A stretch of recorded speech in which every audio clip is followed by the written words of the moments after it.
I have no. Let's talk about Albert Maysles. You know, the first second I heard about this from the Criterion website, they broke the news. Actually, Criterion did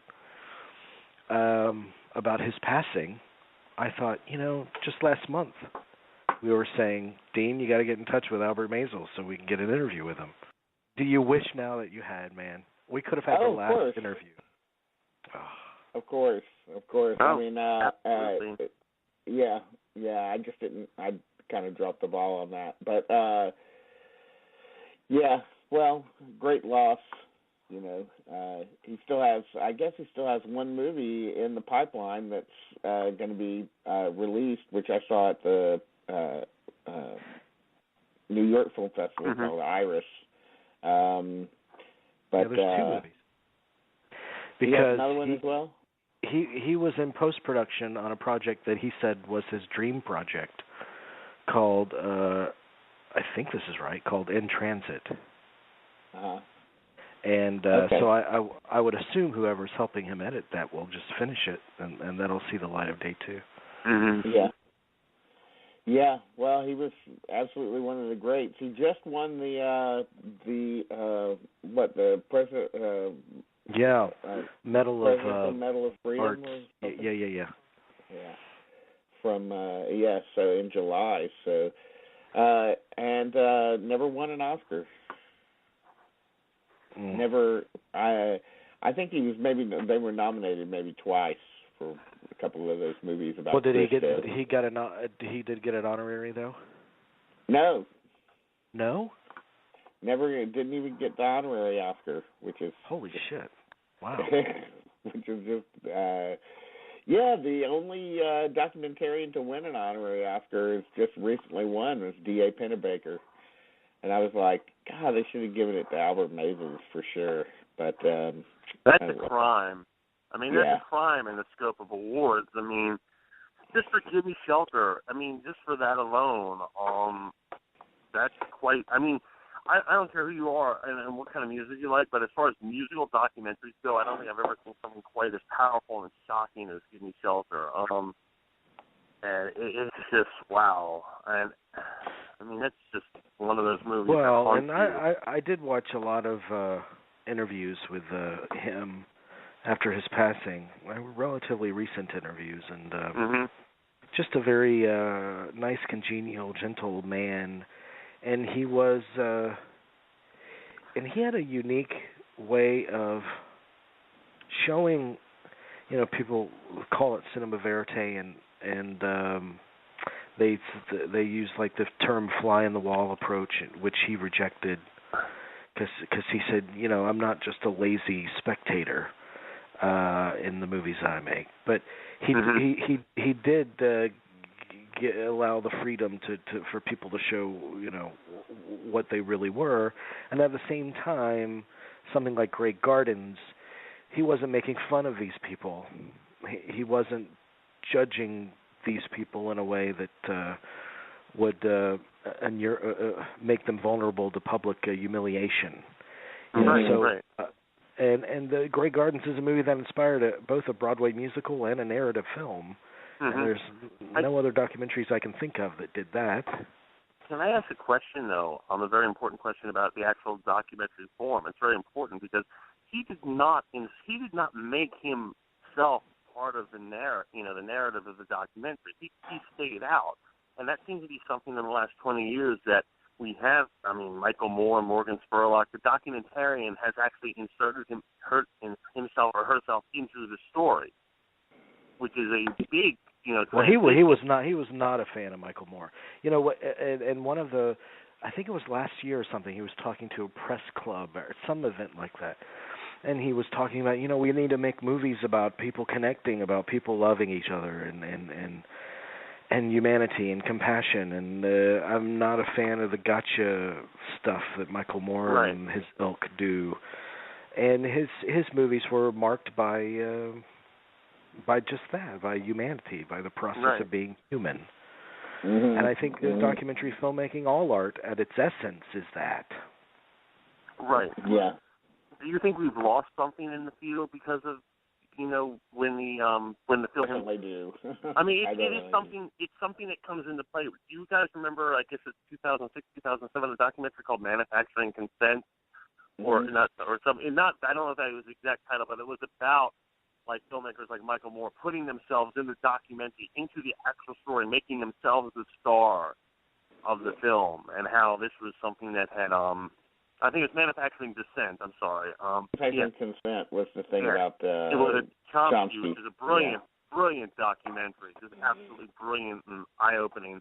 But I do think that's something that we've lost in the era, not just of those guys, but also in the era of reality television, for better or for worse. I mean, I honestly believe that I don't believe that most documentarians that are working today really understand how to make a documentary without the constructs that have been set up over the past 20 years.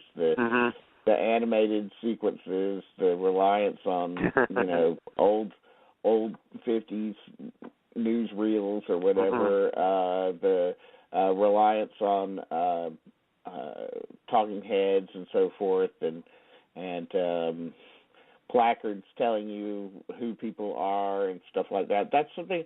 All of that stuff and music, over every scene and everything. I mean, some documentaries have music wall to wall from the beginning to the end, and that's just something that you don't see in any of these movies by these great ones like the Maysles brothers and even Pennebaker or Frederick Wiseman. Especially Frederick Wiseman. I mean, he was, he's just totally out. He doesn't believe in that at all. But or even Barbara Koppel or something. Barbara Koppel is a good example. Although what I think, I slid. Koppel did. What was that movie from a few years ago that I really liked? That American Teen. Was that a Koppel movie? Well, I can't. That was a good movie, but I don't know if that was. I think that was a Barbara Koppel movie. It wasn't. Okay, anyway, you might be right. I think it's a double-edged sword. I think that as all things with digital video, I think the change in documentary filmmaking might have really took hold there.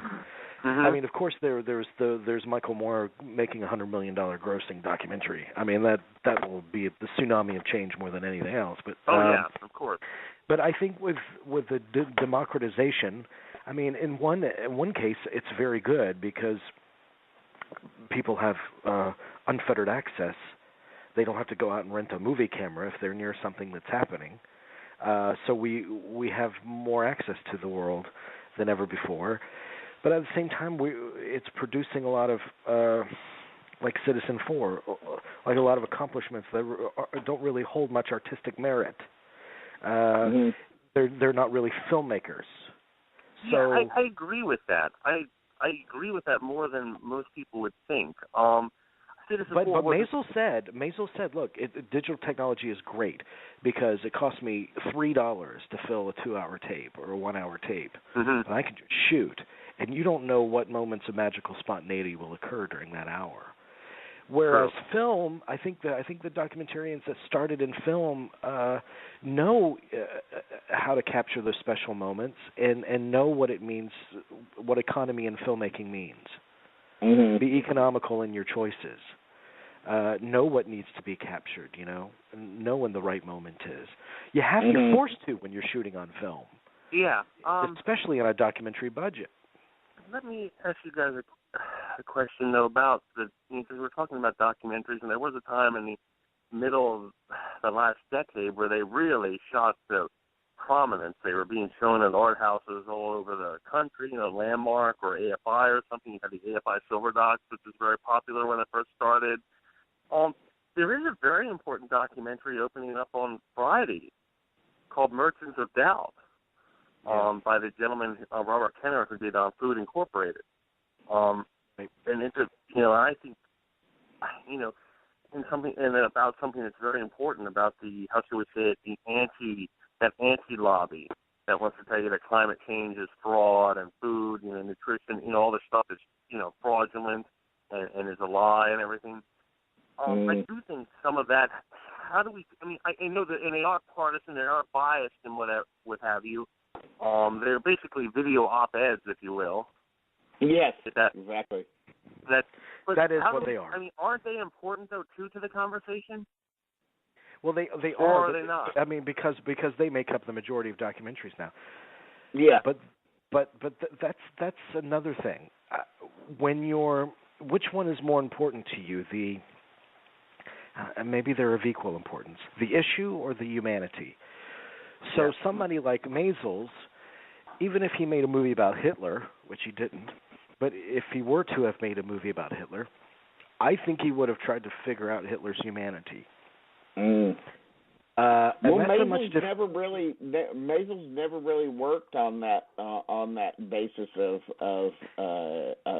subject matter, really. But he said that he'd love to do a documentary about evil and where evil comes from. But with these and that's a perfect phrase. They really are like op-ed movies, and I think a lot of them miss the humanity. And Robert Kenner, who we talked to him for Food Inc., and I said no representatives from the food industry are present in your film. I said, do you think your film suffers for it? And he said, well, yeah, I have to say yes, because that's you need to see the clash of these cultures to understand the issue fully, to get the most out of that experience you're exploring, I think. Yeah, no, I agree with that. I guess, sometimes recently, I guess, because I think some of the best documentary work I've seen, if you can even call it documentary, and it is sometimes, not all the time, but sometimes the pieces, not all of them, but some of them I think are very informative. But they are, at the end of the day, very slanted, incredibly slanted viewpoint. And that's the problem, I think. Our documentaries have become incredibly partisan. That's it. That's it, exactly. I mean, there are very few documentaries out there that are just, that are just following its subjects and choosing. Well, first of all, there's very few documentaries out there that aren't,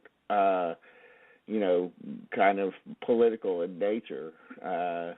First of all, I mean, nobody's making anything like Salesman nowadays. I haven't seen anything like Salesman. I haven't seen anything close to that. Yeah, I mean, where we see that we see that on like stations like A&E. We see the redneck version of that. We see like Lizard Lick Towing, which is its own reality series. Yes. That's good, Jamie. That's really good. You know what? But this is what's missing. And slanted is exactly a big problem. Even though I don't know how to make a documentary about molesting children in the Catholic Church without being slanted against that. Well, yeah, of course. No, that's but kind of like political motives behind making movies for documentary filmmakers. That is a problem, and it reminds me of the quote that I posted up on my Facebook last week, which I actually incorrectly attributed to Orson Welles. It was actually said by Alfred Hitchcock. And Hitchcock said, in narrative films, the director is God, and in documentary films, God is the director. There's a dynamic that needs to happen with the very best documentaries where you let the story tell itself to you. You let the movie tell you what it wants to be by the process of investigation. That's a very specific set of skills it takes to do that well. And it goes completely against the instincts of a narrative filmmaker.